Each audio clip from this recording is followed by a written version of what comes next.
በአንድ ሴት የተነሳ ተጣልተው ነው እየተባለ እየተወራ ነው ያለው እና ስለዚህ በሴት የተነሳ እንዳልሞተ አረጋግጥላችኋለሁ። ምክንያቱም ሴቷ ልጅ የኔ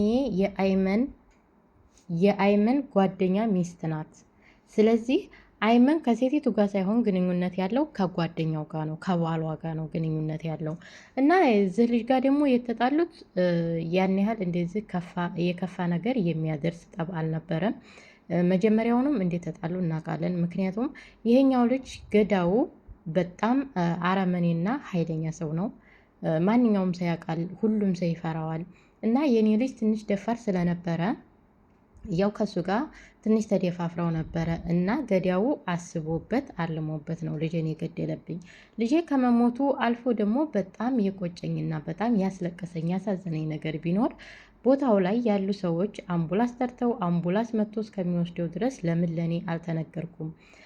ለኔ ቢነግሩኝ ምን ችግር አለው ብዬ በጣም ውስጤን አሞኛል። እናት ውስጥ ተቀምጣ እናት እራት ለመብላት እየተዘጋጀች ልጇ ሙቶ አምቡላንስ እየተጠራ አምቡላንስ መጥቶ እስከሚወስድ ድረስ ምንም ነገር የሰማቸው ነገር አልነበረም። ወዲያው እንደተወጋ መገላገል የሚችሉ ነበር። እንዲሁም መገላገል ባይችሉ ራሱ ወቅቶት ከሄደ በኋላ ሊቃማ የሌላችሁ ውጡ እየተባለ ከሚነገር ይልቅ እዛ ጋር እንትን የለውን የወደቀውን ሰው አንስቶ ወደ አምቡላንስ ደውሎ ቶሎ ማስነሳት ነበረ። ምክንያቱም ለግማሽ ሰዓት ያክል እዛ ጋር ደሙ እየፈሰሰ ቆይቷል ሲል ሀሳቡን ገልጧል ማለት ነው። እንዲሁም እናትየዋ እኔም እንደ ማንኛውም ሰው ይሞታል አይሞትምም አልልም፣ ነገር ግን አሟሟቱ ነው ውስጤን ያመመው። እኔ መጀመሪያውንም ሰርግ መሄድ አልፈልግም ነበረ።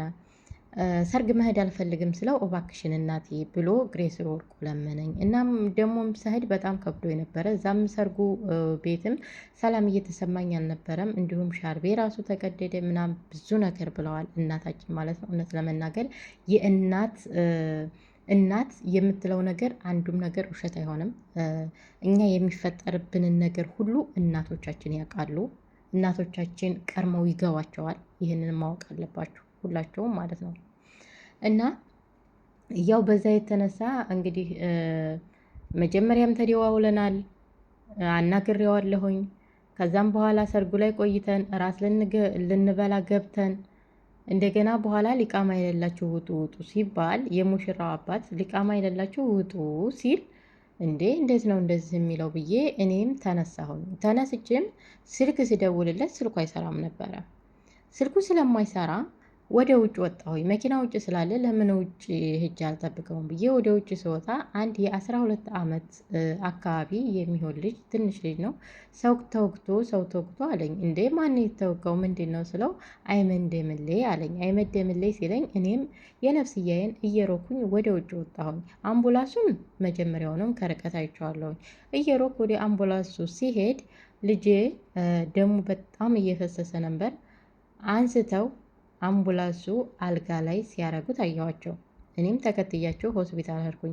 ነገር ግን ልጄን ዳግም ላላገኘው ዳግም እናቴ ላይለኝ አይኑን ላይ ገልጽ አይኑን እንደጨለመ ምን ነገር እንደፈለገ ውሃ ይጥማው በቃ ያለውን ነገር የሰው ልጅ ታሞ ወይም ውሃ ጠማኝ ወይም ምግብ ብሎ ተናግሮ መሞት አንድ ጸጋ ነው። ነገር ግን የኔ ልጅ እንደዛ አልነበረም። ድንገት አሁን አውርቼው መልሼ አይኑን ሳላየው አሸለበብኝ እያለች እናታችን በጣም በተጎዳ አእምሮ ነበረ እያወራች ያለችው። ለመጨከን እየሞከረች ላለመልቀስ ከራሷ ጋር እየታገለች ነው ያለችው። 17 ዓመት ሙሉ እኔ ሽንት ቤት እያጠብኩ ነው ልጅን ያሳደግኩት። ያኔ እኔ በመጣሁበት ዘመን ዝጋ መጥቼ አግብቼ ልጅን በወለድኩበት ጊዜ ይህን ያህል ብዙ አበሻ አልነበረም። እና አረቦች ቤት ስሰራ ልጄን አዝዬ ነበር ሽንት ቤት የማጥበው፣ ልጄን አዝዬ ነበር ምግብ የምሰራው፣ ግድግዳ የምፈቀፍቀው። ያንን ሁሉ አሳልፌ አስተምሬ ከ6 ወር በኋላ የ12ኛ ክፍል ፈተና ተፈታኝ ነበረ። 12ኛ ክፍል ፈተና ተፈትኖ ስራ ይዞ በማረግ ስራ ይዞ እኔም ማርፋለሁ ብዬ ነበር ያሰብኩት። ነገር ግን ያልኩት አልሆነም፣ ያቀርኩትም አልሆነም። ያውን በሰዎች ልጄን በሉብኝ። አሁን ላይ ከወደ ኢትዮጵያ የሚመጡ ሰዎች በጣም ቆራጥ ናቸው፣ በጣም ጨካኝ ናቸው። ለሰው ምንም አይነት ርኅራሄ የላቸውም። እንኳን አይደለም ለጓደኛቸው፣ ለራሳቸው ለህይወታቸው ራሱ ለዘመዳቸው፣ ለእናት ለአባታቸው የማይራሩ ናቸው። እንደዛ መሆኑን አውቄ እባክህን ልጄ ተጠንቀቅ፣ ከእነሱ ጋር ያን ያህል ግንኙነት አታብዛ ብዬ ልጄን አስጠንቅቄው ነበረ። ነገር ግን ልጄ እሺ ብሎ እሺ ያለውን አንድ ቀንም ሳያድር ሳይውል ልጄን ቀሙኝ እያለች እናታችን በእንባ ሀዘኗን ገልጻለናለች። አሁን ላይ በየትኛውም ቦታ ቢሆን ልጁ ተገኝቶ ቅጣቱን እንዲቀጣ ሲል የሳውዲ መንግስት መመሪያ አውጥቷል። ሳውዲ አረቢያ ላይ በገጠር ላይም የሚሰሩ ቤት ውስጥም የሚሰሩ የትም ቦታ ያሉ ኢትዮጵያውያኖች ይውጡልኝ። በየመን ድንበር ላይ የሚመጡት ባህር ላይ ተሸሽገው ዋሻ ውስጥ ተሸሽገው የሰው ደም እንደ ውሃ እየጠጡ የሰው ስጋ እንደ እንስሳ እየበሉ የሚኖሩ ህዝቦች አሉ። እነዛም ይውጡልኝ፣ ካልወጡ ዱረ እለቃለሁ። ስለዚህ እኔ ኢትዮጵያ የሚባል ህዝብ ሳውዲ አረቢያ ላይ አልፈልግም እያለ ደጋግሞ እየተናገረ ነው። ደጋግሞ እንዲናገር ያደረግነው እኛ ራሳችንን ሰውን ክፉ የምናደርገው እና ውድ ቤተሰቦቼ የዚህን የወንድማችንን ፎቶ እያያችሁ ሁላችሁም ፎቶውን እያያችሁ ያየ ሰው ለፖሊስ ባለበት ቦታ ሆኖ ለፖሊስ ተደውሎ ፖሊስ እንዲይዘው ቅጣቱን እንዳገኝ በሳውዲ አረቢያም ሆነ በየመን ወደ ኢትዮጵያም ሄደ ባለበት ቦታ ሆኖ ልጁ እንዲያዝ ትዕዛዝ ተላልፏል። እንዲሁም እናታችን እየተማጸነች ጠይቃናለች።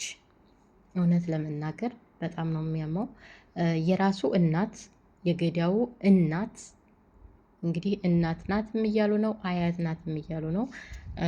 ወደ ሳውዲ አረቢያ ለሀጅ ሄዳ ነበረ።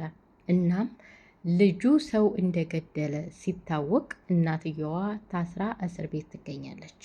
እናትየዋ የታሰረችበት ምክንያት ልጅየው የት እንደሆነ እንድትናገር ወይም ልጁ እናቴ ታስራለች ብሎ እሱ ባለበት ቦታ እጁን እንዲሰጥ ነው እናትየዋ የተያዘችው የሚባል ኢንፎርሜሽን ተሰምቷል። እናትየዋ ለምንድን ነው የተያዘችው? ልጅ በገደለ እሱ አላየችም፣ ልጅ ዋለበት እናት አትውልም እየተባለም እየተወራ ነው። ነገር ግን እናት ታስራ ስትሰቃይ ልጅ እናት የተሰቃየች ብሎ ምናልባች ለእናቱ ራርቶ ሊመጣ ይችላል፣ ላይመጣም ይችላል። እንደነዚህ ያሉ አውሬዎች በነገራችን ላይ ለእናትም ለአባትም ለእህትም ለወንድምም አይራሩም። ምክንያቱም የራሳቸውን ጓደኛ እንደዚህ 3 ቦታ 4 ቦታ ዝልዝለው ከገደሉ እንዴት ለእናታቸው ሊራሩ ይችላሉ? አይራሩም።